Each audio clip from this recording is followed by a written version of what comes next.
दोस्तों, Infibeam Avenue की बात करें तो स्टॉक के अंदर आज काफ़ी बड़ी गिरावट देखने को मिल रही है। बाज़ार में इस समय हल्की तेज़ी है, लेकिन स्टॉक में भारी गिरावट है और स्टॉक आप देख सकते हो कि लगातार स्लिप हो रहे हैं। और यहाँ पे गिरावट जिस तरह से बढ़ रही है, क्या यहाँ पे स्टॉक में और भयंकर गिरावट की संभावना है या फिर एक अच्छा सा बॉटम बनता हुआ दिखाई दे रहा है, जानने की कोशिश करेंगे। यहाँ पे कुछ बड़ी अपडेट निकल के आ रही है जिसको इस वीडियो के माध्यम से डिस्कस करेंगे। कंपनी ने एक बड़ा एमओयू साइन किया है, क्या है पूरा मामला उसको समझने की कोशिश करेंगे।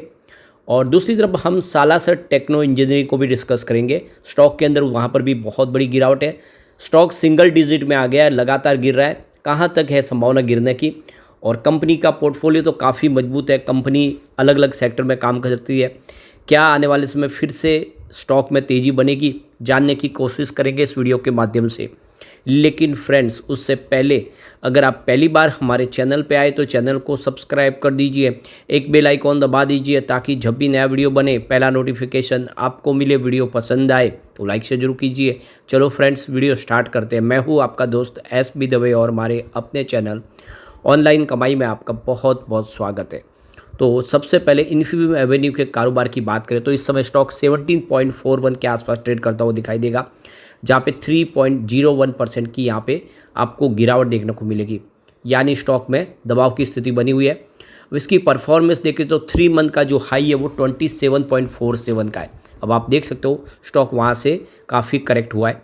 और 1 ईयर का हाई अगर आप देखें तो 39.20 का है, इसका ऑल टाइम हाई 42.50 का है। तो जो स्टॉक 42 रुपये के आसपास था वो 17 रुपये के आसपास आ गया है। बहुत ही ज़्यादा इस पर गिरावट हुई है और स्टॉक आप देखें बाजार में जिस तरह गिरावट हुई, इसका बहुत ज़बरदस्त नेगेटिव असर देखने को मिला।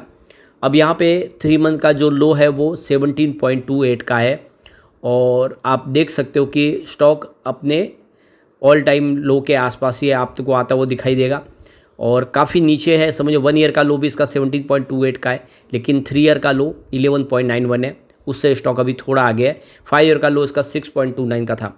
तो कोविड काल में स्टॉक 6 रुपये के आसपास था, लेकिन जो 42 रुपये के आसपास स्टॉक था वो गिरते हुए काफ़ी नीचे आ गया। बहुत भारी नुकसान हुआ है, जिस लोगों ने ऊपर निवेश में किया है उनको काफ़ी नुकसान हो रहा है। अब यहाँ पे जो बड़ी अपडेट निकल के आ रही है, यहाँ पे देखो कंपनी ने एक्सचेंज को जानकारी दी। उन्होंने प्रेस रिलीज के माध्यम से इन्फीबीम एवेन्यू लिमिटेड और इंडियन इंस्टीट्यूट ऑफ साइंस ने मिलकर यहाँ पे एक एमओयू साइन किया है और इसका मकसद है कि यहाँ पे रियल टाइम देख सकते हो कि डीप फेक डिटेक्शन सिस्टम को डेवलप करेंगे गवर्नमेंट के कॉरपोरेट ऑर्गेनाइजेशन के लिए। तो ये देख सकते हो कि इस समय आर्टिफिशियल इंटेलिजेंस के ऊपर कंपनी काम करती है और यहाँ पे एक देख रहे हो सरकारी कंपनी के साथ में इन्होंने एमओयू साइन कर लिया है, जिससे ये काफ़ी बड़ा एक अचीवमेंट होता हुआ दिखाई देगा। तो इस समय देख सकते हो कि डीप फेक का प्रॉब्लम बहुत ज़्यादा है और ये deep fake detection system develop करने के लिए यहाँ पे एमओयू साइन हो चुका है सरकार के साथ में। तो गवर्नमेंट कॉरपोरेट ऑर्गेनाइजेशन और कॉम्बैट स्कैम्स के साथ में आप मिल सकते हैं, ये बनाया जाएगा। और अब देख सकते हो कि ये काफ़ी बड़ा एक अचीवमेंट हो सकता है। ये काम होने के बाद आप देखें तो कंपनी के लिए बहुत सारी संभावना यहाँ पे पॉजिटिव दिखाई देगी। तो कंपनी अपने एआई के बिजनेस के माध्यम से एक बड़ा अचीवमेंट करने को बिल्कुल तैयार है और आप समझ सकते हो कि ये आने वाले समय में इस कंपनी के लिए और स्टॉक के लिए काफ़ी बेहतर हो सकता है। यहाँ पे जो सबसे बड़ी बात है, फरवरी महीने में म्यूचुअल फंड ने भी खरीदारी के इस गिरावट का फ़ायदा उठाया है। करीब 4 म्यूचुअल फंड है जिन्होंने इन्वेस्टमेंट किया है इन्फीबीम एवेन्यू में, एक भी म्यूचुअल फंड ने बिकवाली नहीं की है। यानी एक तरह से देख सकते हो कि इस गिरावट का पूरा फायदा उठाया जा रहा है। स्टॉक गिर रहा है तो उसके पीछे वजह एफआई है और दूसरे रिटेल इन्वेस्टर हैं। बाकी इंडिया के जो बड़े फंड हाउस है वो तो इस लेवल पे खरीदारी कर रहे हैं।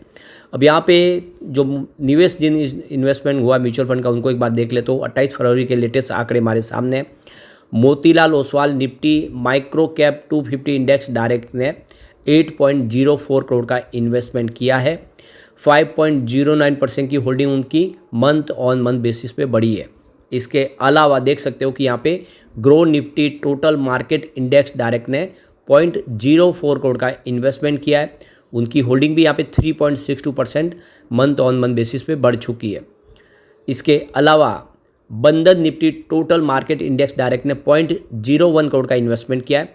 उनकी होल्डिंग भी यहाँ पे 2.33% मंथ ऑन मंथ बेसिस पे बढ़ चुकी है।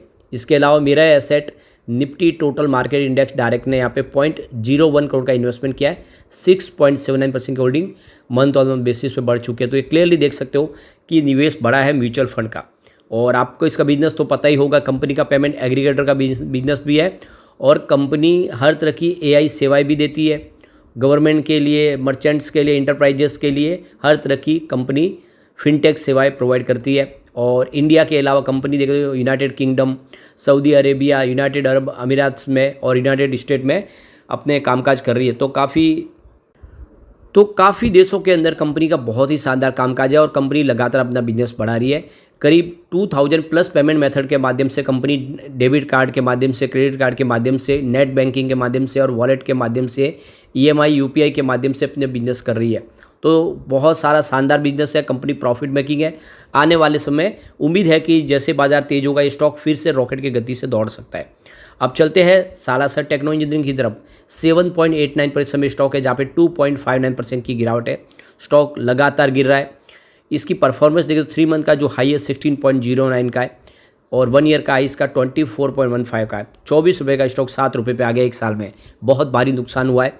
और 3 ईयर का हाई इसका 33.95 है। 5 ईयर का हाई देखें तो 33.95 है, यानी 34 रुपये के आसपास जो स्टॉक था कोविड काल के दौरान, वो स्टॉक इस समय 7 रुपये पे आ चुका है, यानी इस स्टॉक में भारी भरकम लॉस हुआ है। 3 मंथ का लो इसका 7.81 का है और 1 ईयर का लो भी 7.81 का है, यानी एक बिल्कुल इसने नया लो बना दिया है। 3 ईयर का लो 4.24 के आसपास है और 5 ईयर का लो 0.70 है, यानी 70 पैसे है। उस हिसाब से अभी भी स्टॉक बेहतर है, लेकिन ऊपर के लेवल में जो फंस गए उनको काफ़ी ज़्यादा यहाँ पे नुकसान होता हुआ दिखाई दे रहा है।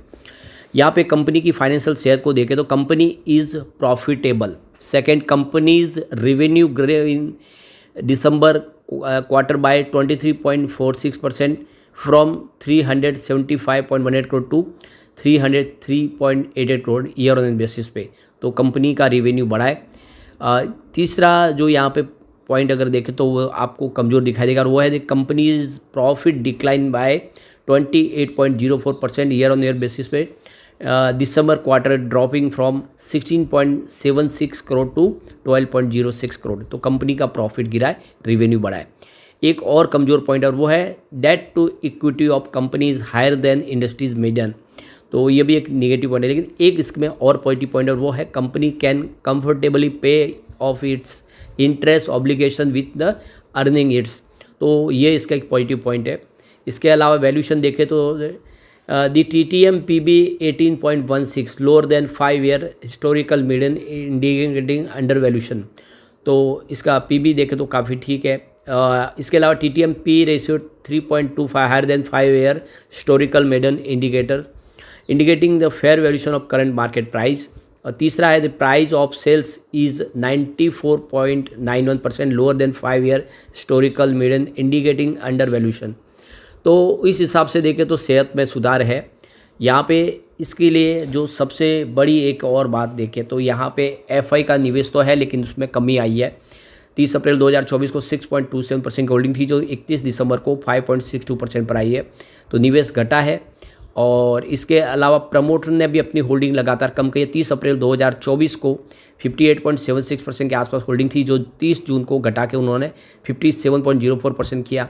30 सितंबर को देख सकते हो कि ये 54.95% हुआ और 31 दिसंबर को 53.40% हुआ। यानी हर क्वार्टर में अगर आप देखें तो प्रमोटर अपनी स्टेक को घटा रहे, यह एक चिंता का विषय है। यहाँ पे जनरल पब्लिक की होल्डिंग बढ़ी है। 30 अप्रैल को 34.97% के आसपास होल्डिंग थी, जो देख सकते हो कि लगातार बढ़ते हुए 31 दिसंबर तक 40.98% के आसपास आ गई। तो चिंता का विषय है। बाजार ने साथ नहीं दिया तो स्टॉक में और भी गिरावट हो सकती है। रिस्क यहाँ पे दिख रहा है इस समय, क्योंकि स्टॉक पैनिक सेलिंग झेलने लगा है और इसीलिए यहाँ पे चिंता की बात है। रिटेल इन्वेस्टर ज़्यादा करके बिकवाली कर रहे डर के मारे। लेकिन फ्रेंड्स, कोई भी इन्वेस्टमेंट करने से पहले अपने फाइनेंशियल एडवाइजर से एडवाइस ले ले या अपना खुद का रिसर्च करें, क्योंकि मैंने वीडियो आपके एजुकेशनल पर्पज़ के लिए ही बनाए। वीडियो पसंद आए तो लाइक से जरूर कीजिए और चैनल को सब्सक्राइब कर दीजिए। Thank you friends.